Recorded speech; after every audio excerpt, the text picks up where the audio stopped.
Dark confidence, a state built not on affirmation, but on mastery of silence, control of instinct, and unapologetic wholeness.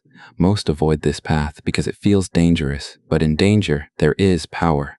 And if you want to carry presence so deep that others can't stay sane in your orbit, you must understand the hidden rules. Silence as power.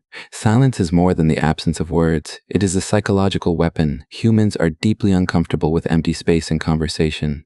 They rush to fill silence because silence feels like exposure.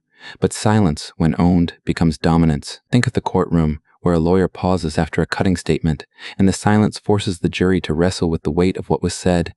Or the leader who simply listens, while subordinates stumble over their words, trying to fill the void. Why it works, silence forces others to reveal themselves. Silence projects composure. I don't need to impress you. Silence amplifies scarcity. Every word you speak afterward carries multiplied weight. Dark application. Manipulators often pause deliberately to destabilize. They don't rush to reassure, so people lean forward hungry for approval. Used ethically, silence signals that you are untouchable, calm under fire. Dark confidence doesn't shout, it waits. It lets others burn themselves out while you remain unshaken. Continue with real-life scenarios, negotiations, social tension, dating, job interviews. Silence bends the dynamic every time. Non-attachment to approval. Most live chain to approval. They adjust posture for likes, words for validation, careers for applause. But the person who has severed the need for approval becomes frightening. Why? Because approval is the leash society uses to control behavior. A crowd can't shame someone who doesn't need their cheers. A manipulator can't bribe someone who doesn't care for flattery. The dark paradox. When you stop chasing approval, people approve of you more.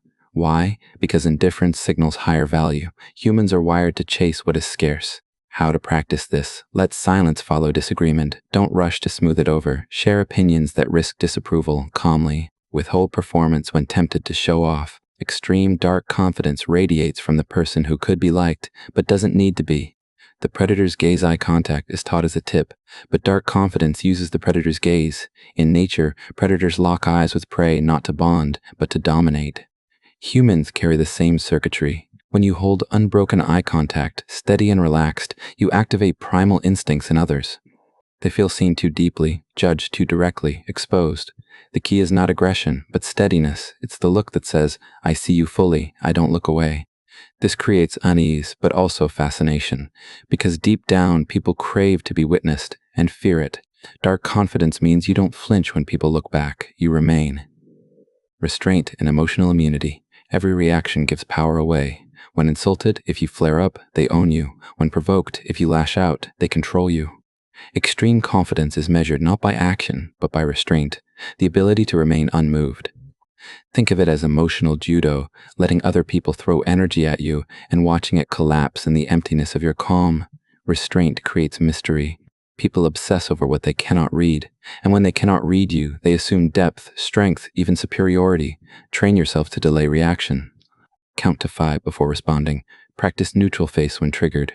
Reward yourself not for witty comebacks, but for silence that unsettles. Dark confidence thrives on stillness. Embracing the shadow self, here lies the deepest secret. Most people fracture themselves. They hide their envy, suppress their rage, bury their hunger for dominance. But confidence collapses when you fear your own shadow, because part of you is always in hiding.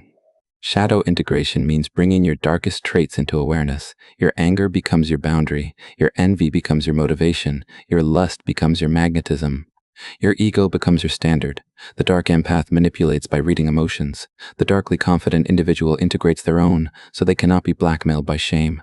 Once you've accepted your flaws, and even your darkness, you become unbreakable, because nobody can use against you what you've already embraced. This wholeness radiates as presence. People sense you're not suppressing, you are complete. And completeness is terrifyingly magnetic. Archetypes of dark confidence. Dark confidence often mirrors ancient archetypes. The predator, calm, patient, unmoving, yet lethal. The king, detached from approval, ruling by presence, not noise. The trickster, when afraid of ridicule, bends rules without shame. These archetypes exist in every culture. They represent the timeless faces of confidence that unsettle and attract. Study them, embody fragments, but never lose control. Presence engineering confidence is not only mental, it's environmental. You can engineer how others experience you. Pace, move slower than the room. Fast movement signals nervousness. Voice tone, lower, controlled, no rush. Space, own more space with posture, but don't fidget. Contrast, speak less, so when you do, it lands harder. By calibrating contrast, absence versus presence, silence versus speech, you create a rhythm that others unconsciously adapt to. They begin to move at your pace. This is power. Extreme dark confidence is not built in the light. It is forged in shadow, in silence, restraint, detachment, gaze, and shadow integration. It unsettles people not because it is arrogant, but because it operates outside their conditioning. You cannot be bribed with approval. You cannot be broken with insult. You cannot be shaken with silence. And when you walk into a room, people feel it. They can't stay sane in your presence because they are forced to confront their own insecurities reflected back at them. This is not cruelty. This is power.